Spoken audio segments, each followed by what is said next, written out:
Welcome back to the Charles Eoghan Experience. Welcome back. Another great podcast last week. Yeah. You know what? I actually looked at the charts, and I still need to send you this charts stats. We actually had, it was 100, I don't know what it was for last week, but the previous week it was like 170 downloads, 169 downloads. All to completion. Mad. Everyone listened to the entire thing. Fucking losers. What are you guys doing? There's proper podcast. Do something else with your life, man. Pathetic. No, I'm getting pretty good feedback. People are enjoying it. We're putting out good information. Nice. We're not lying to the fans. No, not yet. Not yet. No, we did lie, actually. We said about the nipples, but nipples are formed before the fetus chooses its gender. Oh yeah, that was a question from last week. Yeah, unfortunately, we got that wrong. Sorry, Joe Rogan. We did. Joe Rogan.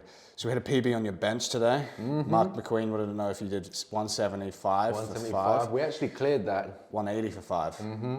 That's a big gain. That's a fact. That is a fact. That's our fact. It's our truth. That's huge.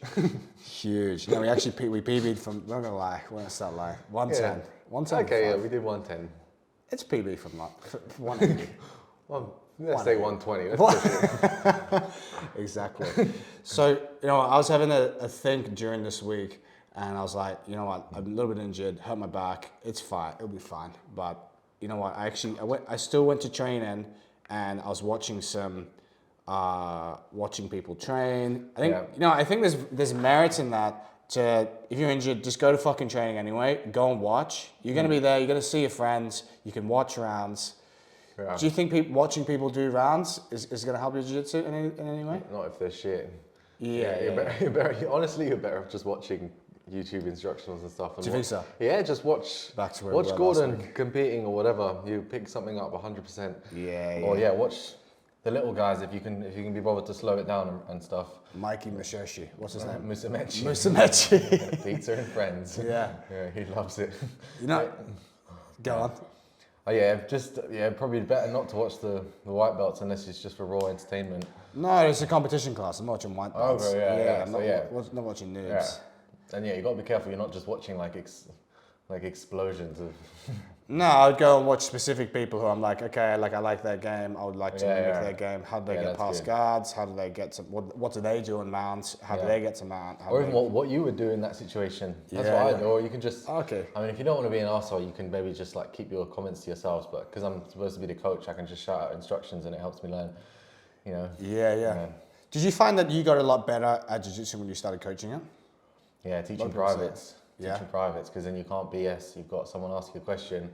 If you you can BS obviously, but that's like a cheap way of going about it. I'd rather just, if you don't know something, you can be honest about it, or you can go and do some study and then teach it, or be honest that you can't teach certain things to people. Yeah.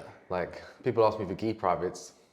No. Even if I asked you for a gi private. Yeah, exactly. You said you'd rather die. I said I'd rather play football. I think that was my response. I'd rather play football. And I don't want to just lie to you. I could teach you white blue belt moves, but there won't be any nuance. It'll be, it'll just be. That's a good point, because you say when I started S&C coaching, I guess when I focus more on coaching people how to deadlift, my deadlift will just get better. You just need to keep, as long as you're finding your technique as well. You're actually, I guess this is what separates good coaches from average coaches. You are watching jiu-jitsu all the time. I imagine you're just constantly thinking about jiu-jitsu. So when you go and coach jiu-jitsu, you always have new topics to teach. Not only that, you're always refining different moves and different ways to do things. Yeah, that's true actually. I almost feel bad refining moves, because we did this a while ago and it was slightly different. So why should I listen to you now? But but you do it better now. The game's evolving. Even when we first started doing heel hooks 2 years ago versus how we do them now, and the finishing mechanics, it's not completely different, but they're definitely pretty different. There are different ways than what we started with. There's certain rules that I thought were unbreakable that have basically gone out the window. You're a fraud. Yeah, just basically, just a liar. Not even me. Just fake videos on Insta. Yeah, I guess because the game is evolving so quickly. Yeah. Also, just new information, new defenses.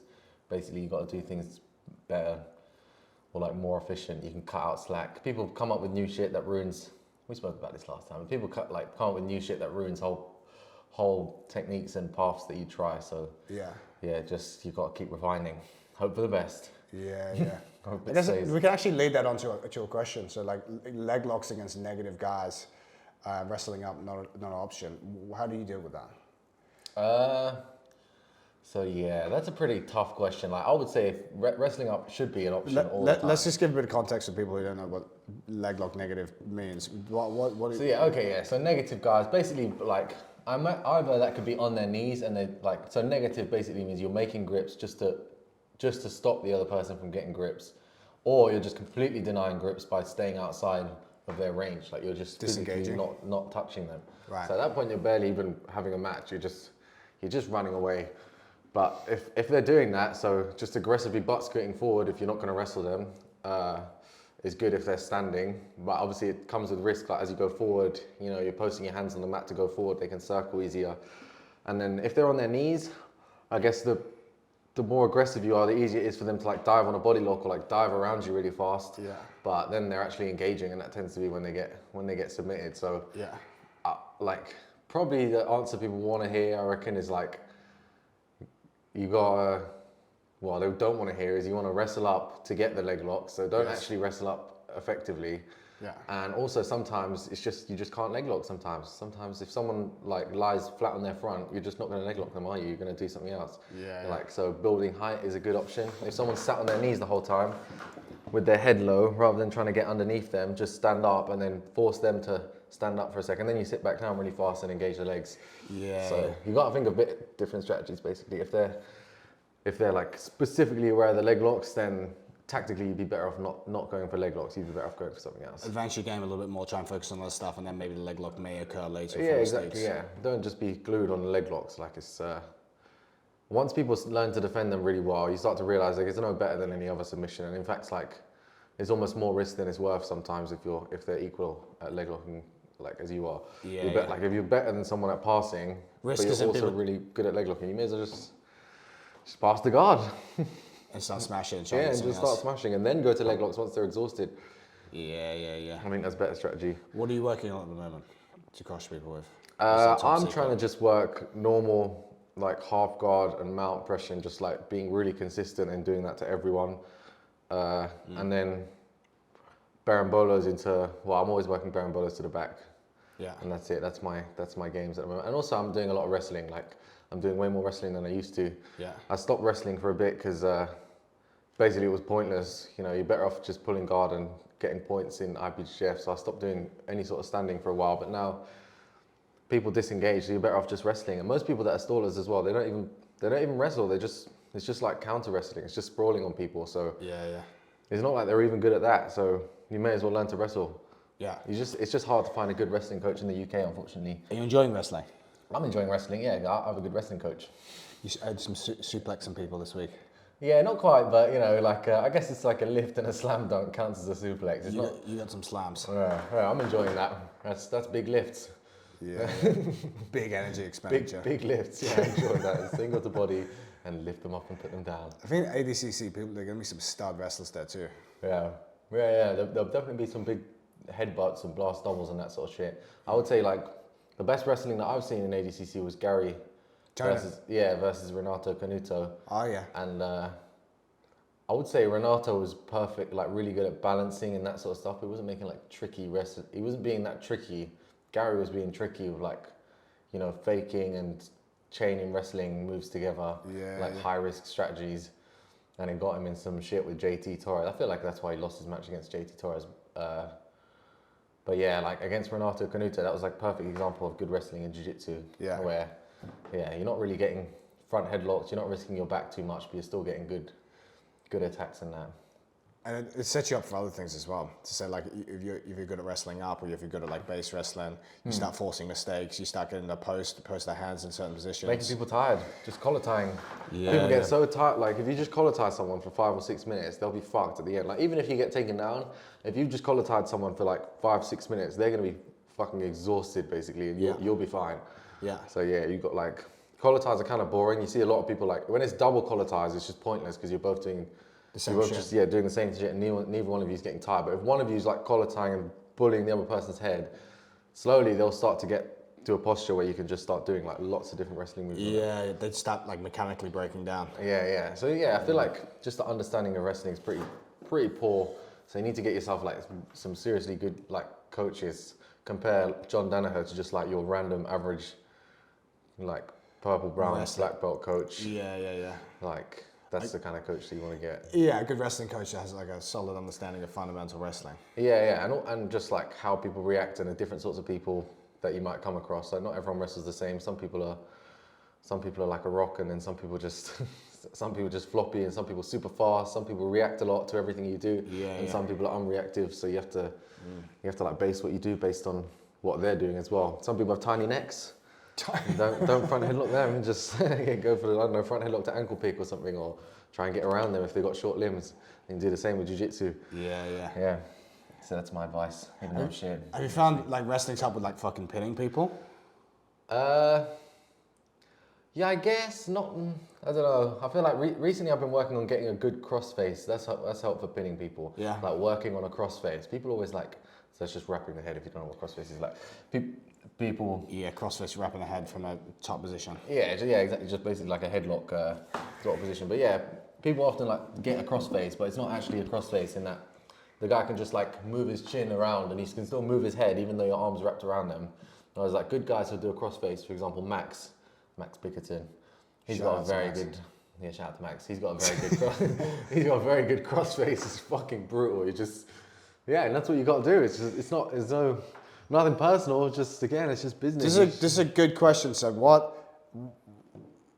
what makes a good crossface? Because like for me, sometimes I think I have a good crossface, but like not really, when I come against like high level guys, like me trying to crossface you is fucking shit because you just get out of it straight away. But when you're coaching me, you're talking about like shoulder into the fucking temple. Exactly. It just needs to turn their head. Like I was watching I can't remember. It must have been a Danaher YouTube video. They call it a cranial shift. Yeah, lovely. Yeah, self-fellatio. You need to get a cranial shift. But yeah, so it gives you an idea, right? If they can move their head back, it's basically pointless. Like all you're doing, even if you have a super deep grip and it's like on their neck, you might be choking them, but you're not actually pinning them effectively. Yeah. Like your crossface has to actually force their head to turn one way, and they physically can't like look to that side. And another thing is they can't like go over your shoulder and then look back to the side. So yeah, people feel like they have a crossface, but it doesn't actually feel like you have it in. It looks like it's on them. You can put pressure, but they can also move their head. So that's not a good crossface. I'd say a good crossface is like if someone's head is like turned to the side and then crushed also sideways, then they can't lift their head up anymore and turn out of the crossface. Yeah. What's the major advantage of having an excellent crossface on someone? Wow, you can just stop them from so if you're passing, let's say you're passing normal side, and they're trying to connect their right knee and elbow. Yeah. If you crossface them effectively, they won't be able to connect their right knee and elbow again and push your knee back past their knee. Right. So it makes passing way easier. Yeah, basically against a good guy, you have to crossface for a long time to be able to actually pass and like tire them. Yeah, like if someone's shelling up, there's not like if you can go to north-south and try and pass that way. So either you go to north-south to solidify the side control, or you have a crossface. There's not really an in-between. Or you pass straight to mount, but there's not an in-between that's going to be solidly able to keep them there. Like if you go, for example, side control and you're like both hands over and they start to, bridge and shake, you're not going to just stay there when they're getting their knees in. You're always going to circle to north-south to try and keep away from their knees. Right. If you have a crossface really hard, like ridiculously hard, they're not going to be able to turn their knees into you at all. Yeah. And you're gonna cook them out a little bit there? Yeah, well, I'll just do it until they're facing that way, and then you can advance them out. Basically, that's it. Just try and get them out these days, and then pin the arms and walk the hands up and all that kind of shit. Yeah. I'd say Get to smother. Yeah. Punish. Yeah, basically just punish. I feel like I saw a video on YouTube as well recently saying like I can't remember the guy's name, but he's making a lot of videos at the moment, and he was saying how fuck yeah.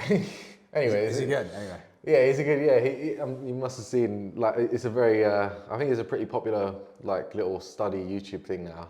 Right. We'll get the name next time. sorry, buddy, whoever that is. Sorry, buddy. Anyway, this guy is. Anyway, yeah, he was saying how it's actually more like just as tiring to be on someone's back as it is to defend someone's back, but it's way less taxing to be in mount and crush them. Yeah. So if you want to just wear someone down, you're better off doing it from mount than from their back. It's hard to basically bridge down into them.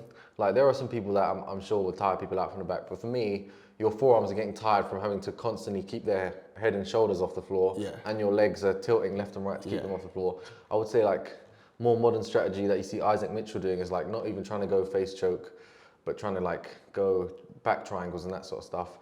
Another one is Gordon still seems to be trapping people's arms from the back. Yes. Which I don't see other people doing that much. Like other people sort of abandon that strategy and just go face choke. But why do you think that is? I guess it's just getting hard to trap people's arms from the back, but maybe, I mean, obviously Gordon knows something we don't. He's strong as fuck as well. Yeah, he's keeping the wrist grip better than other people. Sometimes when I get people's back, I get fucking exhausted, man. I don't think my grip finding is as efficient as possible. Yeah. But I think from training with you, you like to teach sequences from the back, like do this. Like, what are some sequences that you work with for getting people's like trapping the grips or whatever? So yeah, I'll just copy what Gordon does for trapping the arm, and then for face choking, I'll copy Ethan Credenstein because just buy their DVDs then because watch that. Yeah, watch it's easy to explain them. Yeah, it's not a fucking free private, but basically just watch those DVDs, watch Gordon. That's a good tip. Trapping people's arms and watch Ethan Credenstein like face choking people because he's fucking good at that, and he's not massively hench either. He's like long, he has long arms and shit, but ultimately he's like face choking literally everyone. And he's not even really trapping arms, so. He's got the good sequences. Yeah, he's got, and he has very good understanding and like, it just seems all very intuitive when he does it and then he puts it into the video. It all seems to be working very well. Nice. There's some details that I feel like you can't do without, basically, that were on the Ethan Credenstein DVD. Really? Yeah. They're just key. Yeah, they're key, Key details. Yeah, we've done them in the sessions, but yeah. Shout out to Ethan Credenstein. Yeah, thank you, Ethan. Shout out Ethan. He's not going to watch this. But, maybe he will. He might watch this. But, watch this. Somehow I doubt that.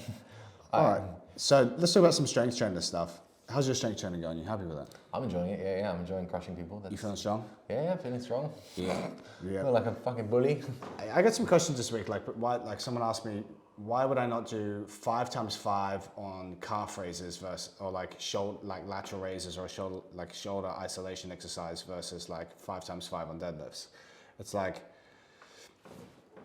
what happens is like calves to do, if you were to do a 5x5 on any kind of like calf machine or any kind of like calf exercise, it's just like, the weight that you would need to lift for it to be effective would crush your fucking knees before you would actually get to effective weight. Or like, say like if you're holding something, the bearing the weight on the core, knees, everything would likely break down before you would actually stimulate your calves. So I guess what I'm trying to get at with this question and how I answered it to the guy was like rep ranges and stimulus to fatigue ratio.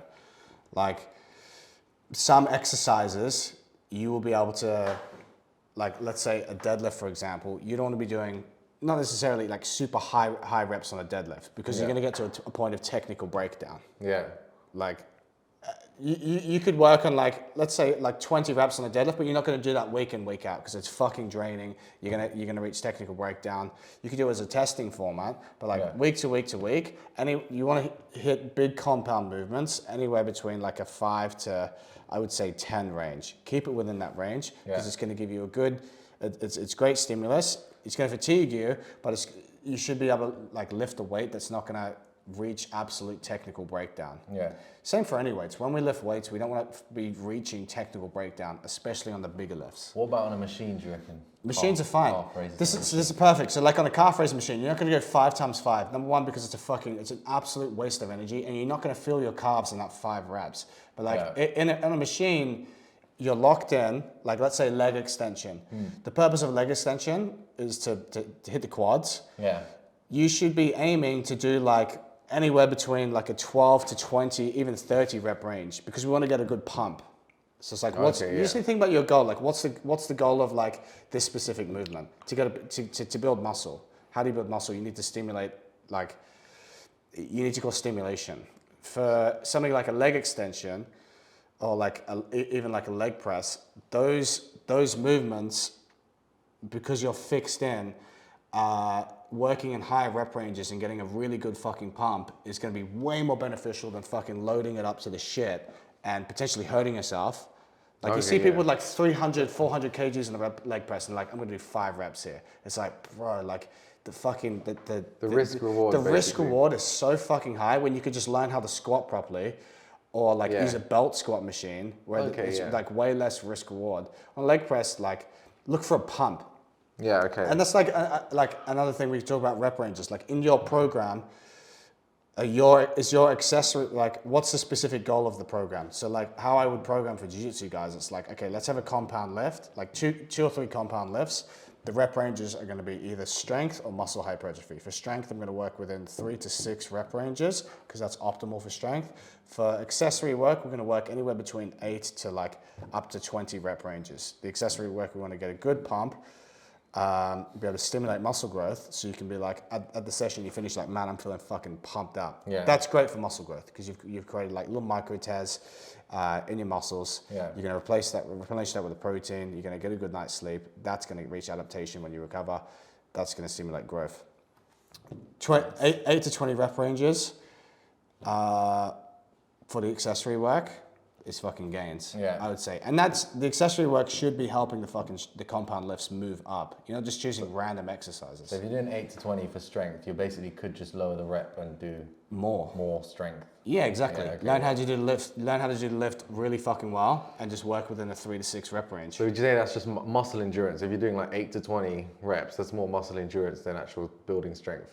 Yeah, it's still gonna get you fucking strong, but not as strong as possible. Like to get as fucking strong as possible. Like, and then it's like, oh, should I do 1 rep? It's like, well, no, not really. Like you can test at 1 rep, but doing 1 reps all the time, that's not the best for stimulating strength because there's not enough volume. The volume isn't there. Volume meaning the rep range isn't there. You want to be able to repeat that. And I guess risk reward again. If you're doing like your very hardest lift every single time. Yeah, especially for a jiu-jitsu athlete. Like the goal of fucking lifting weights for a jiu-jitsu guy is like to get you better at jiu-jitsu. Do you need to be doing 1 reps in the gym? No. Is it going to help you? No. Yeah, probably not. Work within like a strength range. So like, can you repeat this exercise safely for 5 reps? Is it going to be tough? Yes, it should be fucking hard, but you should be able to do it safely and technically. Yeah. Nice. It's like deadlifts, squats, bench. Yeah, I mean, calf raises seem pretty useless. Calf raises is good, but I guess like the trying to get some like validity out of that question is like 5 times 5 on like a calf raise exercise or a fucking like lateral raise. It's like a risk reward. You're gonna have to lift so fucking heavy to get enough stimulus. You're gonna hurt your knees, or you're gonna you're gonna hurt something before you actually get any stimulus in that area. Yeah, so that's bad. That's bad. When we choose exercises, we want to be able to get enough stimulus that it's not going to absolutely destroy your fatigue. Yeah. So like fatigue is like mechanical breakdown. It's going to fucking exhaust you. Like you want the sweet spot between the two. Yeah. Okay. Cool. Yeah. All right then. I'm happy to not do those. We actually had a good an exercise, S&C exercises, and how you choose them. Like for guys doing like 2 to 3 times a week, you just have like. You just create a template. Like you could go squat, hinge, squat. I'd always just deadlift like once a week. Any more than once a week is like too taxing, especially for lower backsmen.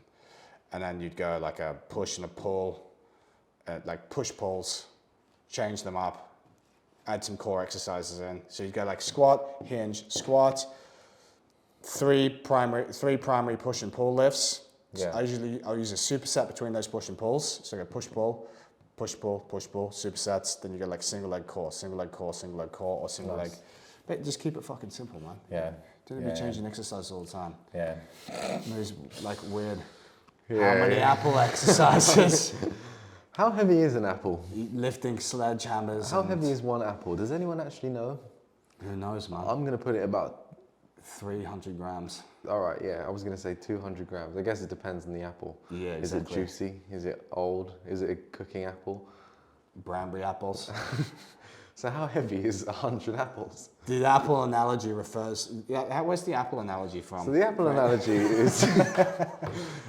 A lot of the time I see odd-looking exercises on Instagram, and for example, lifting a heavy rock that no one's ever heard of, and it doesn't have a listed weight on it, but then they lift it for an unknown number of reps on Instagram, and I'm supposed to be impressed, And maybe at first, sometimes I even am. And then I think, but how heavy actually is that? Yeah. And there's no way of confirming. There's literally no way of confirming. So how heavy is, if you lifted a basket with 100 apples and you did like one of those tire throws or something, like, how heavy is a tire? Like, who even knows? It's just... Was that exercise helpful for you? Just be a man and just list what you lifted and how many reps, right? And then we can compare, right? We can not just like, I lifted this table, or like, you don't see like construction workers being like, whoa, I'm lifting all this rubble downstairs. We did like this whole bath and I lifted up the stairs and there were like 17 steps. That would be more accurate, at least they give a number. You know what we're gonna do next time you come in? We're gonna take the fridge from out here, move it up and down 5 times. Proper compound. Yeah, lifts. moving awkward objects. Moving things up and down stairs, like across the road and maybe up a little hill, but we don't know how slanted the hill is. That's where you get best gains from. Moving random inanimate objects. You can call yourself strong, but who knows?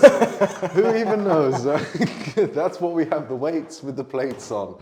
Not just, To create measurable results. You never knew how heavy the weights were. You're like, let's just try this one today. Yeah. Is that heavy? Yeah, bro, this is what? Yeah, mate. Yeah.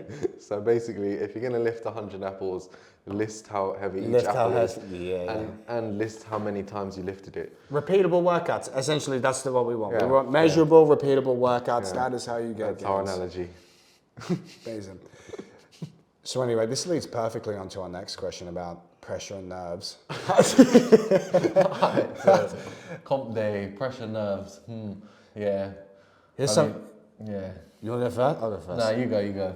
Well, I usually think, and look, I didn't win a lot of competition. I actually all the competitions went pretty well, yeah. I went pretty well.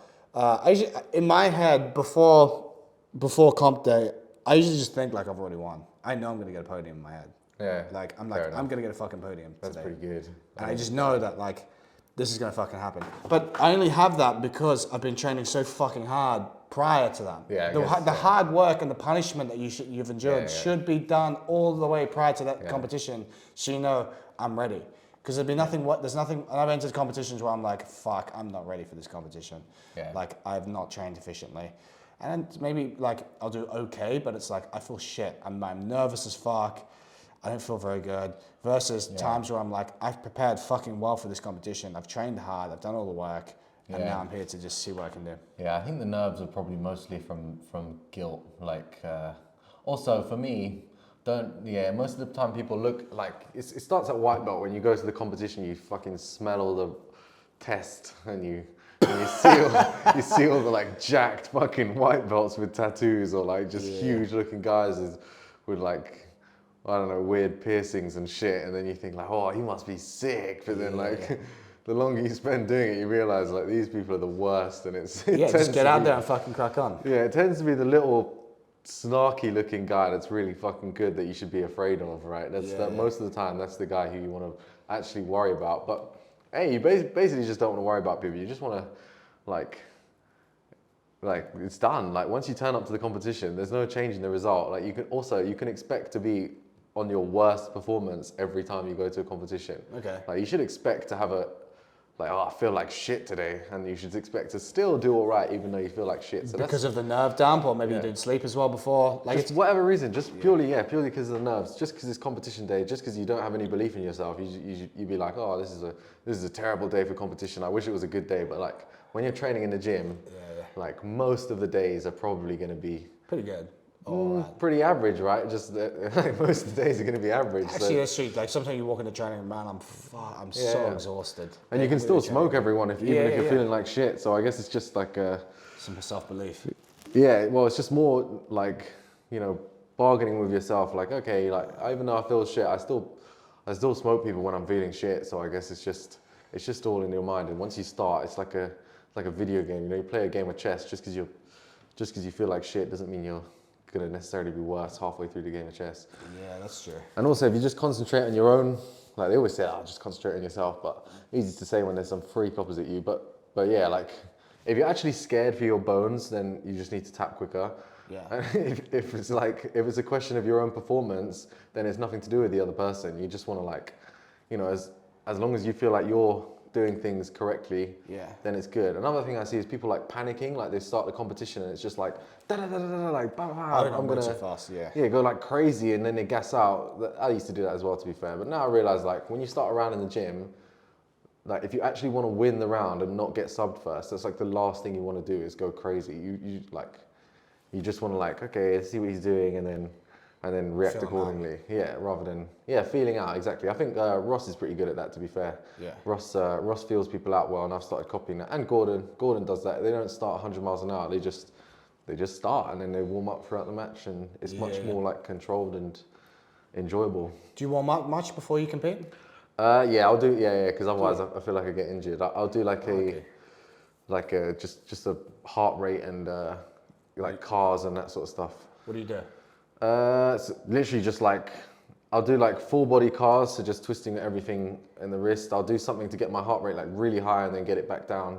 Okay. And then, from there, sometimes I'll do rolling as well if I feel like, I'm not I'm feeling a bit sluggish, not feeling too keen, or if I see they're all fucking sweaty, then I'm gonna get sweaty too. That's it basically. I try not to warm up too much. I feel like if you're already exhausted as well, like you can probably be exhausted and do 10 more minutes, but I'd rather be pretty fresh and like, let's say probably your best round in the gym will be round 2 or 3. Those would be the rounds where you feel like you're still concentrating that's another thing, like concentration is pretty hard. If you do open mats or whatever, for the first couple rounds, you'd be like pretty concentrated. It depends when you had a coffee as well, to be fair, but you'd be pretty concentrated, and then as time goes on, like there'll suddenly be a switch, like damn, I'm not really focusing so well.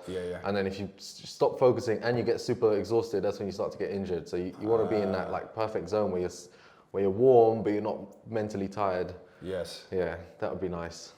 That would be nice. That'd be nice to achieve. Every time, that would be good. Unlikely. It's also like strength work as well. Like often, like your first sets were really good today, but like often the first set on some exercises feels really bad, and then it's like, by set 3 and 4, I actually start feeling way better. I'm into the groove now because it takes time for the muscles and the coordination of muscles to fire up. The second set is always the best for me. I feel like the second set tends to always prior doing all the warm-up sets, after the first working set. After the first working set, the second working set is always tends to be like the best, and then the third set will just be like either it will be really hard. Either the whole thing would have felt too easy, or it'll be really fucking hard and it will be borderline. Which is exactly how it's supposed to be, isn't it? Yeah, I mean, look, it should be like you've done a proper warm up. The idea of the warm up is just to get everything active, and feeling warm, and like the athletic coordination there, feeling good, feeling the groove of the exercise. And by sets 3 and 4, often people are like, oh, I'm really fucking feeling the groove of this exercise now. Yeah. And then they'll start feeling better. Or but it's still gonna be fucking hard. Yeah, for example, like failing the reps set 3 and 4, whereas set 2 sometimes it feels pretty easy, but then set 3 you're like, okay, that's it. Now I'm too fried. I have done too much. Yes. All right. What we got? Percentage of ADCC competitors on gear. I don't know what that. Basically, all of them. You think so? Basically, like, pretty much all of them except for like Lachlan Charles. On the GS. Yeah, they're on some sort of juice. I'm on creatine though, so I can't really complain that much. And I'm naturally fucking juicy, but I'm a berry. But yeah, they're like. How about Gordon Ryan bicep curling 35 kgs each arm this week? He's not juicy. He's not juicy, man. Nah, he doesn't deny it though, which is nice of him. I like that. That's what we want to see, man. He more than doesn't deny it. He doesn't deny it in such a way that calls other people out that do deny it. So I don't even mind that. Like at least it's clear, and also it's not cheating really because it's not in the rules. Yeah. Like there's nothing in the rules about juicing. Like you are, I want to say almost encouraged, but you are literally encouraged to juice for ADCC. Really? Yeah, literally. I wouldn't say why, but one is literally encouraged to juice for ADCC by certain organisers. So I can hardly blame them. They're probably pissed at me. Look at this guy. He doesn't really want it. Yeah. He doesn't really want it. That's what they used to have in Pride. Do you ever watch Pride? Oh yeah, I watched the disgusting highlights and stuff. People head stomping and stomping. In the rules, there was like a section where it said, "We do not care if you use steroids." That was in one of the contracts. Because that's safer for them, isn't it? Yeah. Like, it's actually safer for them if you've got like Everyone's on the juice. If you're getting head stop, well, I guess if other people are on the juice and you're not, it's much more likely you're going to die. That's a disaster. That was the Vitor Belfort, man, when he was tearing through the middleweight division. TRT Belfort. Wow, what a He's got a beast. whole new first name. He's got a whole new first name. So yeah, fair enough though. If you're getting hit, you want to be like foaming at the mouth if you're going to do this sort of like competition. You don't just want to be some like happy-go-lucky guy. That's not going to fly in MMA, no way. In Pride, it's literally called Pride. Like Vanderlei Silva, the axe murderer. Exactly, yeah. What a beast. Vanderlei Silva, look at him. He's such a savage, man. Like a deep sea fish, just fucking angry, big teeth. Fucking at the mouth. So yeah, like percentage. Okay, realistic percentage. I'm gonna say like I don't think they're all on juice. I think because like maybe some of the lighter weights just don't feel like they need it, or maybe some like big guys are just so healthy and they have so much like natural strength and all this shit that like yeah. Like for example, like Nicky Rod, I don't even know if people think he's like dead certainly on juice, but I don't know, like to be a freak athlete. I don't know, I feel like he's just big and freak athlete. Yeah, but then he, anyone could be on EPO. Yeah. You get what I'm saying? Anyone could just have like really good cardio from being on EPO. Sure. Like the Meows, for example, you wouldn't think that they're on juice, but they are. Really? Well, yeah, they were all on juice. They were caught of EPO, weren't they? Were they? Yeah. Wow. Like EPO and some other shit as well, and like damn, man. all this stuff, and like I imagine a lot of them passed like even testosterone. Like if your doctor prescribes it to you, is it even juice? Like legit, when you get to like 40, yeah, is that even juice? Well, it depends. Like if they drug test you or not, you've got to make a certain clearance for a certain rate of testosterone. Yes, you have to be in the ranges. You have to right? be within a range. It's just because even a doctor or like that was the thing with Vitor Belfort. Like he was like, yeah, it's medical, it's medical TRT, but then he was like 5,000 times the dosages of a normal man. Range, yeah. So he's like, no, it's medical, but it's like, well. Yeah, like when I was doing the trials, that last guy I fought, he smelt like metallic. Like you open a can of Coke and you get that initial like. Yeah. That's the smell that I got off him. Yeah. Man, he probably test positive fizzing. After He was like a shaken up can of Diet Coke. Batman tattoos. What a man. Wow. All right, we got a couple more. What did we? Okay, this is a good one to close on. So anyone who follows Eoghan on Instagram knows that Eoghan has he likes documenting some crackheads and some strange characters around London. I feel like he draws strange characters around you. I've got that a lot, but I think I just spend a lot of time on the underground. On the underground. Yeah.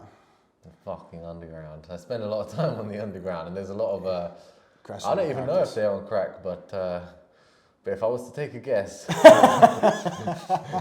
that would be it. I mean, I see their eyes light up when they see a £10 note, and I know that's just enough for a rock of crack. A nice £10 note. So, me versus crackheads. There was another question about like 10, I guess, regular people versus 100 crackheads, and I think he's got it all wrong. I think it'd be like 100 regular people versus 10 crackheads would be a more like even battle. You're giving the crackheads more of it. But you know, in World War II, the Nazis, they were giving meth. To their own guys. Did you not know this? No. They were giving meth. So they'd give them like this little packet, and it was meth inside. And they'd be taking meth because it's going to fucking increase their aggression. They'd stay up for days. This is real. You watch World War II in colour. They would give them the soldiers on the front line copious amounts of meth, and they would just go out there and be super aggressive and crush for days, man. Fucking hell. So I think you're maybe I should do that for ADCC. All these motherfuckers are just... Yeah, you know what, man? We need to reevaluate your strategy and start getting your meth. Just a little bit of meth before each match. Don't overdo it. just a bit of meth. Wow. And yeah, me versus the crackhead. So yeah, probably like... Run. Stay away from on my side, I have more technical ability, and I would say maybe cardio, maybe not though. It depends how long they haven't had a rock. And then on their side, they have the willpower they can also just have like power from the crack. Like they can do backflips and stuff, and I can't do a backflip. And I'd say avoid. Run. I would definitely rather not, yeah, because they have nothing to lose as well. Yeah, just avoid the situation. But if you had to, like, what would be my strategy? It would probably be, I would probably avoid grappling them as long as possible. Like, probably like teeps. Oh, one time I was in Victoria. I just finished teaching a private in Victoria, and I was walking back, and there was some guy with his arms like this, like he was used to being in a straitjacket, basically. and he was following me, and he like walked in front of me and stopped, and I was looking at him, and I kind of like walked around him. I was on the phone to my dad, and I was like, and then I walked on, and I just circled around him, and then he went in front of me again and stopped, and he was like smiling at me. He had a cigarette in one hand, and he was going like that, like occasionally bunning the cigarette. Wow. And then I was like to my dad, hold on, there's a fucking crackhead here. I might need to fight him. And I put the phone down, and I was like, what are you doing? Please stop following me. Like I'm just gonna have to punch you. Like, just you said that to him. I said, I'm a nice guy. I don't want to punch him. I don't even punch. So I can probably hurt my hand. But I was like, I'm not gonna fucking grapple him. No way. In case he injects me or something. Like, stay the fuck away. So I was like, I'm just gonna have to punch you. And he didn't say a fucking word the whole time. And then eventually he started going like this, and I was like, what do you mean? Okay. And I was like, is it my ears? And he was like, and I was like, okay, cool. And then just like walked off. But yeah, I thought that was it. I'd have to like kick a crackhead in the balls or something like that. Yeah. But yeah, I wouldn't have grappled him basically. No way. That's the question. Bite or something, Don't man. grapple them. Yeah, just if you can just teep them. Long front kick to the face. And ideally not with fresh shoes, like, you know, Old shoes. Yeah, old shoes. Yeah, maybe some Timberlands. You get more. Steel capped. Yeah, more. Steel capped. Out of it. Teach him a lesson. All right. Yeah. Well, I think that's been long enough. That's been 40 minutes or so. That concludes today's episode. Great to have you on. I hope you guys learned some stuff for today. The Crack Ohgan podcast. Of the the Charles Ohgan podcast. The Charles Ohgan experience. Till we meet again. Yeah. Until next week. Great job. Assalamu alaikum.